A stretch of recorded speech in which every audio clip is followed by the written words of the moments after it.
Hi guys, how you doing? Hope you're all well. Late night last night, I was at a networking event, Property Leverage Network I think it's called, run by John Mann. It was a great night actually, met loads of really great people, really worthwhile networking event.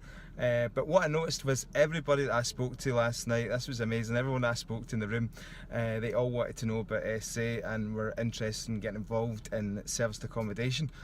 So really interesting, it's such a hot topic at the moment. So in this video I wanted to share my experience in serviced accommodation, what kind of I've noticed over the last couple of years, and sort of give you a real honest insight into some of the problems that potentially you might face, because it's not as rosy as they make out in the courses. This time last year I had 3 serviced apartments. Things were going great, I thought it was fantastic, I was really pumped up.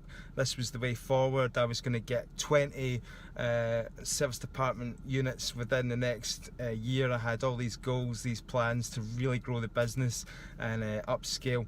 The 3 that I had full control of, so I either owned them or my family owned them, and they were previously just normal buy-to-let properties. We switched them over on SA, so that was fine. I was in full control. To upscale the whole business, I decided to go down the rent-to-rent route.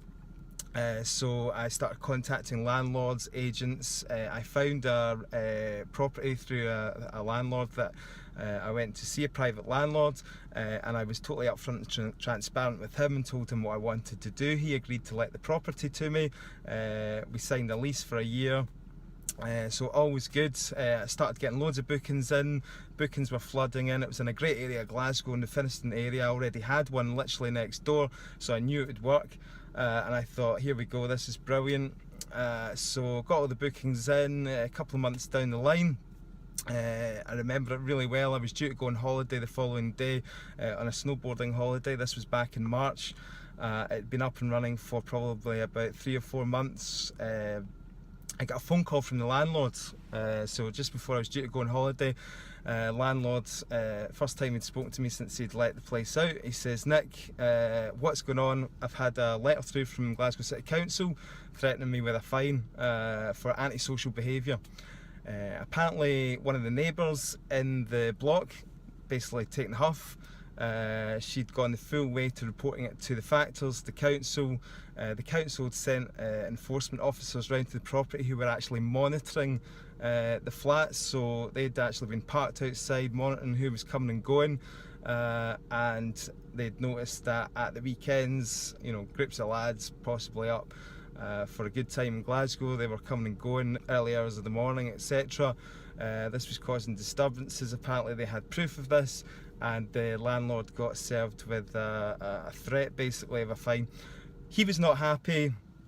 He came on the phone, he says, "This cannot happen." He says, you know, like, "I don't want this happening with my property." He was all panicky. I sort of tried to assure him that I would try and sort out the problem.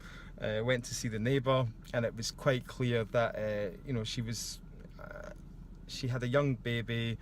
She was on the ground floor. She was annoyed at people coming and going late at night. It was quite clear that she was not going to give up, and she was going to be a real problem for me moving forward. So I decided, I looked at it, the whole situation, I decided, look, it's not worth my while to kind of try and resolve this. I handed the property back. Although I had a lease, I could have dug my heels in, stayed for a year. I handed the property back to the landlord in better condition actually than he gave it to me. And I moved on from that. At the same time, I had another 2 units that I'd taken on, and I looked at it and I thought, do you know what, this is just too risky doing it on this rent-to-rent model. So just wanted to put that out there. Potential problems that you might face are issues with the neighbours. I have this in not only one property but another property as well. I've just recently had an issue with another neighbour who's not happy as well, so I've been trying to sit down and work with her. She has my phone number. Anytime she has any hassles, she gets in touch, which is becoming quite frequent now that she has my number.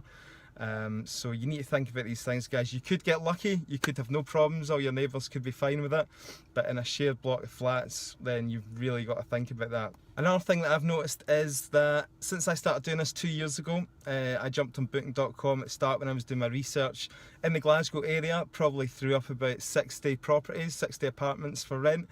The last time I checked on booking.com, we were up at about 170, I think. It's just exploded. So everybody's doing this, every man and his dog's doing this. I don't blame them. I was guilty of it as well. There was people doing this well before I started doing it. Fraser Suites, Glasgow Lofts, you know, companies that have got big blocks of apartments. So this strategy's been going long before Progressive came along and started punting it as a course. So, you know, I don't blame them. The thing that you've got to realise is there a longevity in this strategy? You know, how long is this going to last till saturation point? Already I have noticed that last winter my revenue dropped quite significantly just within a year. So it'll be really interesting going into this winter. I mean, I've had a really good summer, don't get me wrong, great summer. Going into this winter, it'll be really interesting to have a look at figures. I'll report that to you guys. I'll be quite upfront and transparent because I feel that it adds value to people who are thinking about getting into serviced accommodation. So what's the future of SA? So I think that companies and people that are doing this strategy really at a bigger scale and really professionally, I think they'll succeed. I think there's a demand for it. So I think people that have the taken over whole blocks, etc., will do really well. Once the regulation comes in, I think amateurs, and by the way, I consider myself an amateur in this, I've only got 3 units. As soon as regulation comes in, you know, will it be worth the hassle? They'll probably start taxing it as well. So I think a lot of people just drop off the radar. I'll probably shut mine down and switch back to traditional buy-to-let model.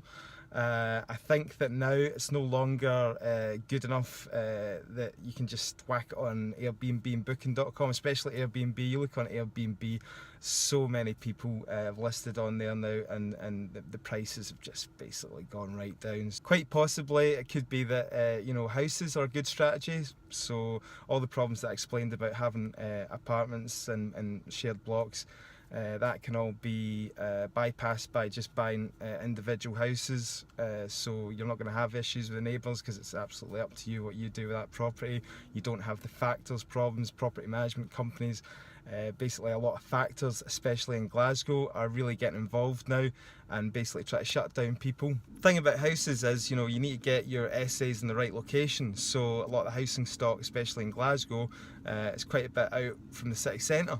So you're narrowing your market, your target market for your guests down to contractors basically. So you need to be sure you have good links with you know, companies that are going to be giving you regular business.